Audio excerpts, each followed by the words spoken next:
Hi there, my name is Ben Gamble, and I am pleased to welcome you to my presentation on culturally aware conflict management. I'm going to start the presentation with two simple facts that illustrate the unavoidability of conflict. In a sample of employees across the world, 85% of people have to deal with conflict to some degree, while 29% always or frequently deal with conflict. Whether we like it or not, conflict will always arise in business, so we must learn how to manage it in an effective way. To understand conflict, one must look at the two types of conflict. Relationship conflict is direct conflict between two individuals. This type of conflict often has negative outcomes as the individuals attack each other. Process conflict, on the other hand, is conflict that arises based on disagreements over the execution of a decision or action. This conflict can actually create positive effects, such as increased overall productivity, as long as relationship conflict does not follow. The first piece of conflict management is choosing a correct communication style. In this diagram, the four communication styles are plotted with the axis of emotion and directivity.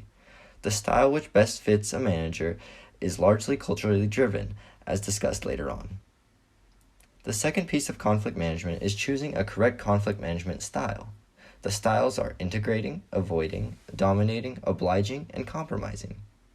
Similarly to communication styles, conflict management styles are heavily influenced by culture.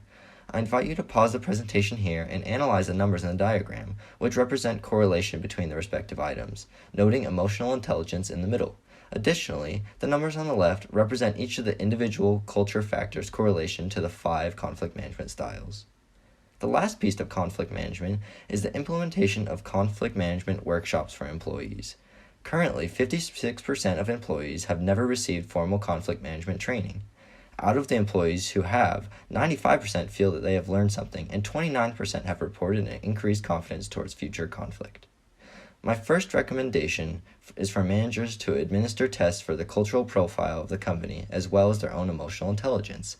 These tests will help managers decide appropriate communication and conflict management styles.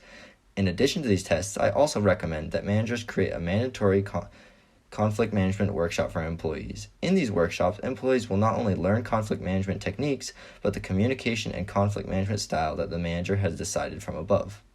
In conclusion, managers must not shy away from conflict, but rather see conflict as an opportunity to learn about your company's cultural profile, build trust, and empower your employees. Thank you.